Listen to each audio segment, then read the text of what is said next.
이게 정말 사실입니까? 제 눈으로 보고도 믿기지가 않는군요. 도쿄 번화가 시부야의 한 대형 서점, 불과 몇 년 전만 해도 입구 가장 잘 보이는 곳엔 한국을 비하하고 저주하는 혐한 서적들이 산처럼 쌓여 있었습니다. 한국은 곧 망한다. 조잡한 기술의 나라 라며 악담을 퍼붓던 그 자리에 지금은 도대체 무엇이 놓여 있을까요? 놀랍게도 그곳을 가득 채운 건 한국 여배우의 화사한 얼굴이 박힌 잡지와 한국인처럼 메이크업하는 법을 다룬 실용서들입니다. 과거 한국을 비웃으며 자존심을 세우던 일본 기성세대들은 지금 당혹감을 감추지 못하고 있습니다. 자신들의 자녀들이 일본 아이돌은 촌스러워서 못 보겠다며 한국 연습생이 되기 위해 현해탄을 건너고 화장부터 패션까지 하나부터 열까지 한국인 스타일을 정답처럼 따르고 있기 때문입니다. 여기에 트럼프 대통령 앞에서 어떻게든 환심을 사려 애쓰던 총리의 굴욕적인 저자세가 일본 내에서 싸구려 외교라는 비판을 받으며 국격의 상처를 입은 사이 한국은 압도적인 브랜드 파워로 일본의 심장부를 조용히 점령해버렸습니다. 과연 일본 열도에서는 지금 어떤 거대한 지각 변동이 일어나고 있는 걸까요? 혐한의 도끼를 품었던 그들이 왜 이제는 한국에 매달릴 수밖에 없는지 지금 그 충격적인 현장을 확인해 보십시오. 구독과 좋아요 눌러주시면 영상 제작에 큰 힘이 됩니다. 댓글로 대한민국 화이팅이라고 한국을 응원해주세요. 저는 하나코입니다.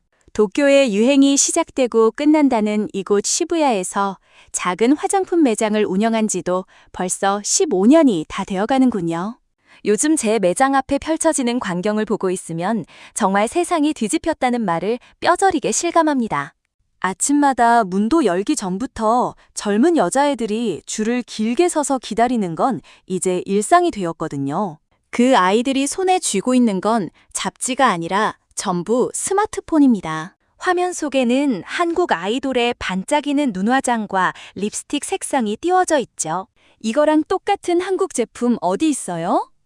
매장에 들어서자마자 아이들이 묻는 첫 마디는 늘 똑같습니다. 사실 불과 몇 년 전만 해도 상상조차 할 수 없던 일입니다. 제 매장 바로 건너편에 있는 대형 서점의 풍경을 기억하거든요. 그곳은 한때 혐한의 성지와도 같았습니다. 입구 가장 잘 보이는 매대에 한국의 몰락, 조잡한 한국 기술의 실체 같은 자극적인 제목의 책들이 산처럼 쌓여 있었죠. 길을 지나가는 어르신들은 그 책들을 보며 혀를 찼습니다. 한국산은 금방 고장난다. 화장품도 독할 거다. 라며 근거 없는 악담을 늘어놓곤 했어요. 저조차도 그때는 한국 제품을 들여놓는 게 모험이라고 생각했을 정도니까요. 하지만 지금 그 서점의 혐한 코너는 흔적도 없이 사라졌습니다. 그 자리를 대신한 건 K-뷰티의 비밀, 한국인처럼 투명한 피부 만드는 법 같은 화사한 실용서들입니다. 도끼를 품었던 혐한 서적들이 사라진 자리에 한국 여배우들의 웃는 얼굴이 걸려있는 걸 볼 때마다 저는 묘한 전율을 느낍니다. 이건 단순한 유행이 아니에요. 일본의 자존심이 한국의 압도적인 매력 앞에 무릎을 꿇은 것이나 다름없습니다. 얼마 전에는 칠순이 다 된 단골 손님이 매장을 찾아와 제 손을 꼭 잡더군요. 평소 한국에 대해 보수적인 의견을 내비치던 분이었는데 조심스럽게 꺼낸 말씀이 참 가관이었습니다. 하나코상, 우리 손녀딸이 이번 생일에 꼭 삼성 갤럭시 최신 폰을 갖고 싶다는데 도통 구할 수가 없네. 한국 사람들은 어떻게 그런 세련된 걸 만든다니. 그분은 평생 소니와 파나소닉이 최고인 줄 알고 사셨던 분입니다. 그런데 이제는 손녀의 등살에 떠밀려, 아니 사실은 본인도 텔레비전에 나오는 세련된 한국 드라마를 보며 은연중에 느끼고 계셨던 거죠. 일본의 기술이, 일본의 감각이 더 이상 최고가 아니라는 사실을요. 실제로 일본 안드로이드 스마트폰 시장에서 삼성 갤럭시가 판매 1위를 기록했다는 뉴스가 났을 때 이곳 장로년층의 충격은 이만저만이 아니었습니다. 예전에는 삼성이라는 글자를 가리고 갤럭시라는 로고만 달고 팔아야 겨우 팔리던 시절이 있었죠. 일본인들의 그 고약한 자존심 때문에 한국 브랜드임을 숨겨야 했던 겁니다. 그런데 이제는 당당하게 SAMSUNG이라는 6글자가 박힌 제품을 사기 위해 일본 사람들이 줄을 서요. 이건 단순히 기계를 사는 게 아닙니다. 한국이 가진 그 세련된 품격을 사고 싶어 하는 갈망인 겁니다. 매장 안을 가득 채운 한국 화장품들을 보고 있으면 격세지감을 느낍니다. 2022년에는 일본이 화장품을 수입하는 나라 중 프랑스를 제치고 한국이 1위를 차지했다는 통계가 나왔었죠. 화장품의 종주국이라 불리는 프랑스마저 한국에 밀린 겁니다. 제 매장에 오는 아이들은 이제 시세이도나 가네보 같은 일본 전통 브랜드는 쳐다보지도 않아요. 일본 제품은 왠지 올드해요. 한국 제품을 써야 피부가 투명해 보이고 앞서가는 느낌이 들거든요.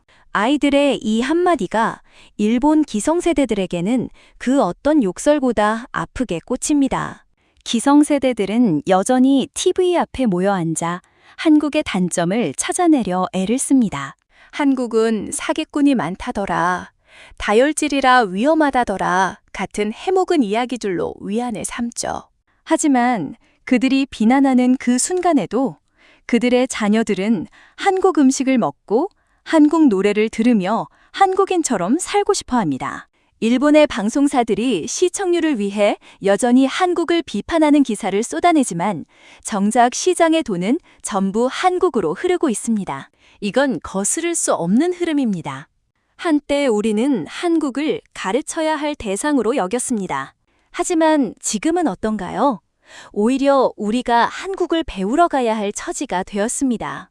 디지털 강국이라 자부하던 일본이 이제는 한국에 앱이 없으면 일상생활이 불가능할 정도니까요. 시부야 거리에 전광판을 가득 채운 한국 연예인들의 광고를 보며 저는 확신합니다.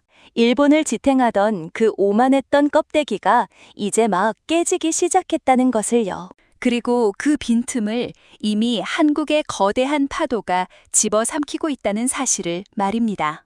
시부야 거리의 화려한 네온사인 뒤편, 일본의 진짜 심장부라 불리는 산업 현장으로 눈을 돌려보면 상황은 더 참혹합니다. 저는 화장품 매장을 운영하며 수많은 비즈니스 관계자를 만납니다. 그중에는 일본 반도체 부품 중소기업에서 평생을 바친 단골 손님 사사키 씨가 있죠. 얼마 전 그가 매장에 들러 건넨 말은 일본 경제의 몰락을 상징하는 비명과도 같았습니다. 하나코상, 우리 정부가 수조 엔을 쏟아부어서 라피더스라는 회사를 만들고 반도체 부활을 외치는데 정작 우리 일본 기업들조차 그 배를 타려고 하지 않아요. 다들 삼성이나 SK 하이닉스 눈치만 보고 있단 말입니다. 그의 말대로입니다. 일본 정부는 과거의 영광을 되찾겠다며 천문학적인 보조금을 뿌려대고 있지만 현실은 냉혹하기 짝이 없습니다. 한때 전 세계 반도체 시장의 절반을 호령하던 일본이었죠. 하지만 지금 일본의 기술은 40나노 공정에서 멈춰서 있습니다. 그런데 갑자기 한국을 따라잡겠다며 2나노 초미세 공정을 내후년까지 완성하겠다고 큰 소리를 쳐대니 전 세계 전문가들이 비웃는 것도 무리는 아닙니다. 기술자도 없고 공장을 돌릴 전력조차 부족한 나라에서 말입니다. 실제로 일본은 동일본 대지진 이후 원자력 발전소 가동이 멈추면서 만성적인 에너지 부족에 시달리고 있습니다. 여름이면 냉방기를 꺼달라, 겨울이면 난방을 자제해달라는 정부의 호소가 매일같이 뉴스에 나옵니다. 전기를 엄청나게 잡아먹는 첨단 반도체 공장을 짓겠다고요? 당장 국민들 얼어 죽고 더워 죽는 것도 해결 못하는 나라에서 그게 가당키나 한 소리입니까? 게다가 일본 열도 전체를 공포로 몰아넣는 지진은 또 어떻고요? 반도체는 미세한 진동 하나에도 수천억 원의 손실이 발생하는 예민한 산업입니다. 지진 지도만 펼쳐봐도 안전한 곳이 단 한 군데도 없는데 어느 미친 기업이 일본 땅에 핵심 기지를 세우겠습니까? 상황이 이렇다 보니 일본 정부가 삼성전자와 SK하이닉스에 제발 일본에 공장을 지어달라고 파격적인 조건을 내걸며 두걸하다시피 매달리고 있습니다. 과거 한국 기술은 우리 걸 베낀 조잡한 것이라며 멸시하던 그 입으로 이제는 제발 우리 좀 도와달라며 손을 벌리고 있는 꼴이죠. 하지만 한국 기업들은 냉담합니다. 물류 비용도 얼마 안 되는데 굳이 지진 위험과 전력난이 심각한 일본에 공장을 지을 이유까지 전혀 없기 때문입니다. 일본 기성세대들은 이 소식을 듣고 뒷목을 잤습니다. 우리가 돈을 준다는데 왜 안 오느냐? 며 화를 내지만 그건 세상 물정 모르는 노인네들의 헛된 자존심일 뿐입니다. 이제 갑과 을은 완전히 바뀌었습니다. 더 기막힌 건 일본의 디지털 환경입니다. 제가 일본의 몰락을 가장 처절하게 느끼는 순간은 바로 서류 몽치를 볼 때입니다. 21세기에 아직도 도장을 찍고 팩스를 보내야 업무가 돌아가는 나라.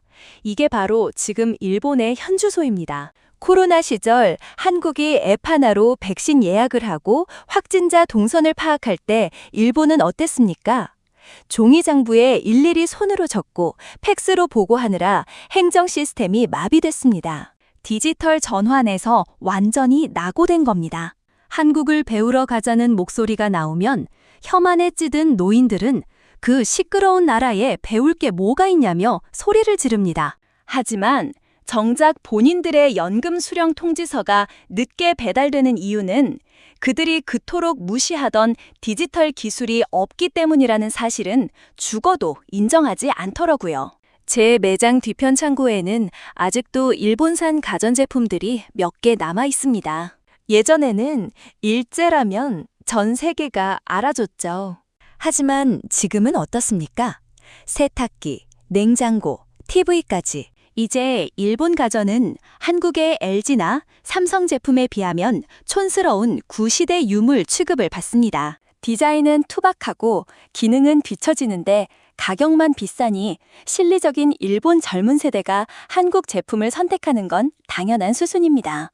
일본 기술은 정교하다는 말은 이제 옛날 이야기입니다. 한국의 미친 속도와 압도적인 혁신 앞에 일본의 그 느려터진 장인 정신은 그저 고집불통의 다른 이름이 되어버렸습니다. 한 번은 매장에 온 젊은 손님이 이런 말을 하더군요.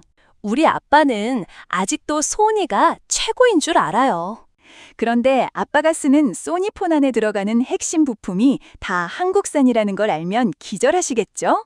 그렇습니다. 일본은 이제 한국의 부품과 기술 없이는 단 하루도 산업을 지탱할 수 없는 처지가 됐습니다.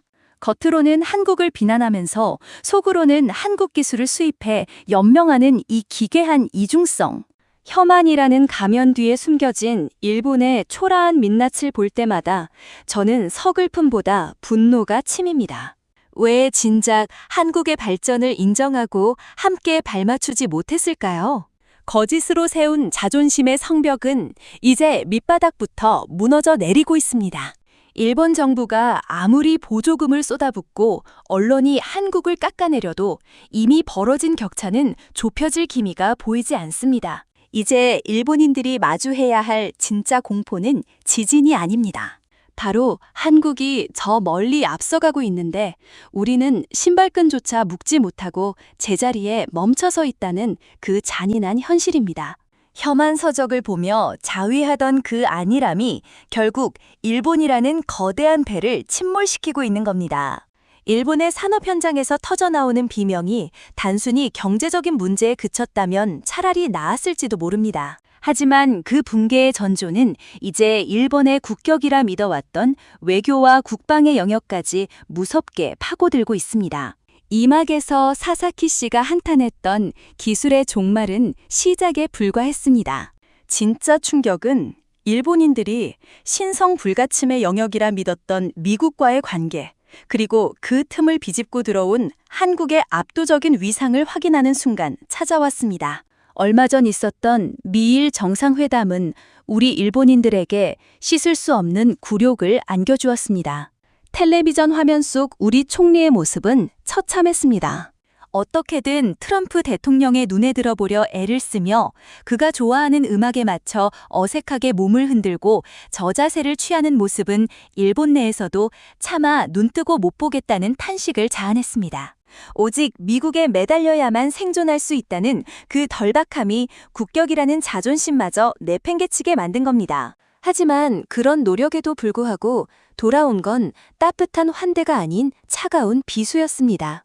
트럼프 대통령이 우리 기자의 질문에 답하며 기습 공격이라면 일본이 최고 아니냐, 왜 진주만 공격 때는 우리한테 미리 말 안 해줬냐 라고 뼈있는 농담을 던진 순간 일본 열도는 말 그대로 얼어붙었습니다. 미일 동맹이 굳건하다고 믿으며 혐한 서적을 탐독하던 노인들은 그 자리에서 얼음처럼 굳어버렸죠. 미국은 여전히 일본을 진주만을 공격한 전범국의 시선으로 바라보고 있다는 사실이 만천하에 드러난 겁니다. 수십 년간 쌓아온 외교의 공든탑이 그 한마디에 무너져 내리는 순간이었습니다. 그런데 그 시각, 우리가 그토록 무시하던 한국은 전혀 다른 길을 걷고 있었습니다. 일본이 미국 눈치를 보며 자외대 파견 문제로 쩔쩔매고 있을 때 전 세계의 시선은 한국의 천국 미사일과 압도적인 방산 무기 체계로 쏠리고 있었죠. 중동의 사막에서 유럽의 평원 위에서 한국의 무기들이 하늘을 뒤덮고 있다는 소식이 들려올 때마다 일본 우익들은 입을 다물지 못했습니다. 한국 무기는 조잡하다고 선동하던 그들의 목소리는 이제 어디에서도 들리지 않습니다. 오히려 중동의 부호들이, 유럽의 강대국들이 한국 무기를 사기 위해 수십조 원의 돈을 싸들고 서울로 향하는 모습을 보며 일본인들은 극심한 박탈감을 느끼고 있습니다. 한국의 무기 수출이 기하급수적으로 늘어나는 것은 단순히 장사를 잘해서가 아닙니다. 그건 국가 간의 신뢰와 실력이 뒷받침되었기에 가능한 일입니다. 일본이 무기 수출 상원칙이라는 허울 좋은 명분에 갇혀 도태되는 동안 한국은 실전에서 검증된 기술력으로 세계 안보의 핵심 파트너로 우뚝 섰습니다. 이제 중동 국가들은 미군 기지를 보호하기 위해 일본의 눈치를 보는 게 아니라 한국의 방어 시스템을 도입하는 데 사활을 걸고 있습니다.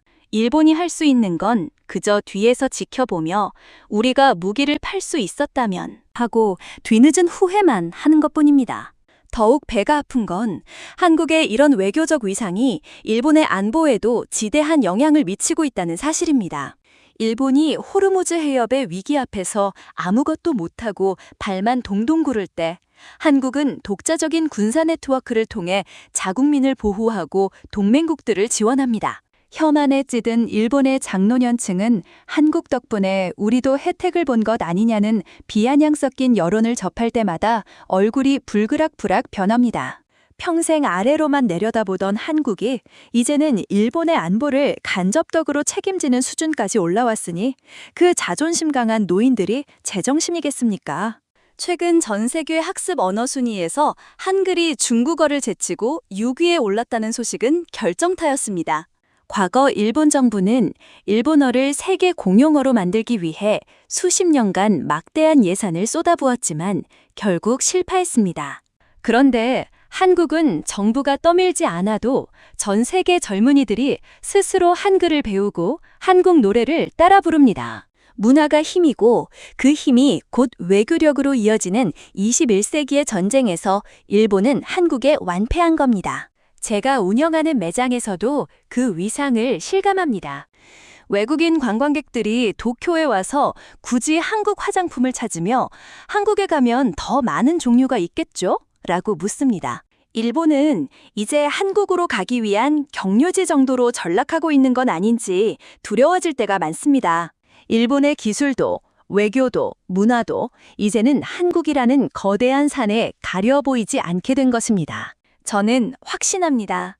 진주만의 망령에 갇혀 미국 눈치만 살피는 일본과 전 세계를 상대로 당당하게 자신의 실력을 증명하는 한국. 이 극명한 대비는 더 이상 되돌릴 수 없는 역전의 서막입니다. 이제 일본인들이 마주해야 할 진실은 단 하나입니다. 우리가 조센징이라 부르며 멸시하던 그들이 이제는 우리가 도저히 넘볼 수 없는 거인이 되어 우리를 내려다보고 있다는 사실입니다. 도쿄의 밤은 여전히 화려하지만 그 속을 들여다보는 제 마음은 예전과 같지 않습니다. 산막에서 우리가 목격한 외교적 굴욕과 한국의 눈부신 비상은 단순한 사건이 아니었습니다. 그것은 거대한 시대의 축이 이동하고 있다는 명백한 신호였죠. 제 매장을 찾는 손님들의 대화에서도 이제는 혐한이라는 단어 대신 동경과 체념이 섞인 한숨이 흘러나옵니다. 우리가 한국을 이길 수 있는 게 남아있긴 할까요? 한 젊은 대학생이 한국산 에센스를 고르며 던진 이 질문에 저는 선뜻 대답하지 못했습니다. 사실 답은 이미 정해져 있습니다.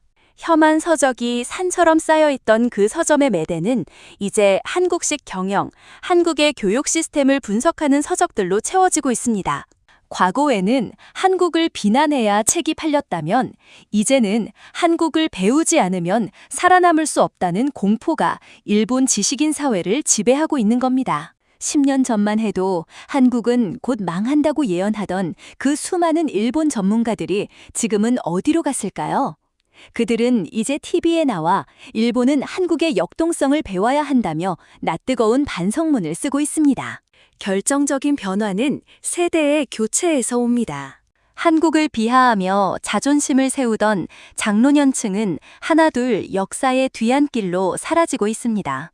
반면 한국 노래를 자장가처럼 듣고 한국 드라마를 보며 사랑을 배운 일본의 젊은 세대들은 한국을 가장 가보고 싶은 나라이자 닮고 싶은 모델로 꼽습니다. 일본의 한 저명한 사회학자는 이렇게 말하더군요. 앞으로 10년 뒤 일본은 한국 앞에 바짝 엎드리게 될 것이다. 그건 굴복이 아니라 생존을 위한 선택이 될 것이라고요. 저는 그 말이 현실이 되고 있음을 매일 피부로 느낍니다. 얼마 전 한국을 다녀온 지인이 제게 사진 한 장을 보여주었습니다. 서울 강남의 마철로와 밤늦도록 불이 꺼지지 않는 연구소들, 그리고 활기 넘치는 전통시장의 모습이었죠. 그 사진 속 한국인들의 눈빛에는 일본인들이 잃어버린 자신감과 희망이 가득했습니다. 우리는 과거의 영광에 취해 멈춰서 있는 동안 한국은 피와 땀으로 자신들의 운명을 개척해온 겁니다. 혐한이라는 도끼로 그들의 발목을 잡으려 했던 우리의 시도는 결국 우리 자신의 눈을 가리는 가리개가 되었을 뿐입니다. 이제 시부야 거리에서 한국인이 되고 싶다는 아이들의 말은 더 이상 철없는 소리가 아닙니다. 그것은 더 나은 문화, 더 강력한 국격, 그리고 더 따뜻한 인간미를 가진 나라에 대한 본능적인 끌림입니다. 진정한 복수는 상대방을 저주하는 것이 아니라 상대가 감히 넘볼 수 없는 존재가 되는 것이라고들 하죠. 대한민국은 이미 그 복수를 완성했습니다. 일본이 비난을 쏟아낼 때 한국은 실력을 쌓았고, 일본이 팩스를 보낼 때 한국은 세계를 연결했습니다. 이제 일본 열도에 불어닥친 이 거대한 한류는 단순한 바람이 아닙니다. 그것은 잘못된 역사를 바로잡고 실력 있는 자가 정당한 대접을 받는 새로운 질서의 시작입니다. 혐한 서적이 사라진 그 자리에는 이제 새로운 진실이 피어나고 있습니다. 대한민국은 더 이상 일본의 뒤를 쫓는 나라가 아니라 세계의 앞길을 밝히는 등불이 되었다는 사실 말입니다. 저 하나코는 오늘 밤도 매장에 불을 끄며 다짐합니다. 내일 찾아올 수많은 일본 아이들에게 가장 아름답고 당당한 한국의 모습을 전해주겠다고 말이죠. 오늘 전해드린 도쿄 현장의 생생한 이야기, 여러분은 어떻게 들으셨습니까? 혐한의 도끼가 가득했던 일본 열도가 이제는 우리의 문화와 기술 앞에 고개를 숙이고 있는 이 현실은 결코 우연히 만들어진 것이 아닙니다. 이것은 척박한 땅에서 맨손으로 나라를 일구고 자식들만큼은 가난을 물려주지 않겠다며 평생을 헌신해 오신 우리 어르신들의 피와 땀이 만들어낸 기적입니다. 일본이 조잡하다고 비웃을 때 묵묵히 기계를 돌리셨고, 그들이 금방 망할 것이라 저주할 때 밤잠을 설쳐가며 세계 최고의 제품을 만들어내신 바로 여러분의 승리인 것입니다. 우리가 겪었던 그 모진 세월과 일본의 무시를 견뎌내며 지켜온 자부심이 이제는 전 세계가 부러워하는 대한민국이라는 이름으로 빛나고 있습니다. 이제 우리는 더 이상 일본의 눈치를 보거나 그들의 비난에 흔들릴 필요가 없습니다. 압도적인 실력이 곧 최고의 복수임을 오늘날의 대한민국이 증명해 보이고 있기 때문입니다. 여러분의 응원과 공감이 이 채널을 지탱하는 가장 큰 힘이 됩니다. 오늘 사연이 가슴 벅찬 자부심으로 다가오셨다면 구독과 좋아요로 함께해 주십시오. 여러분이 남겨주시는 댓글 하나하나가 대한민국을 사랑하는 우리 모두의 지혜가 되고 자긍심이 됩니다. 거친 풍파 속에서도 이 나라를 꿋꿋이 지켜오신 여러분, 진심으로 존경하고 사랑합니다. 여러분의 삶 자체가 이미 커다란 승리이자 대한민국의 자랑입니다. 오늘 밤도 평안하고 따뜻한 시간 되시길 바랍니다. 오늘도 정말 고생 많으셨습니다. 당신은 우리 모두의 자랑입니다.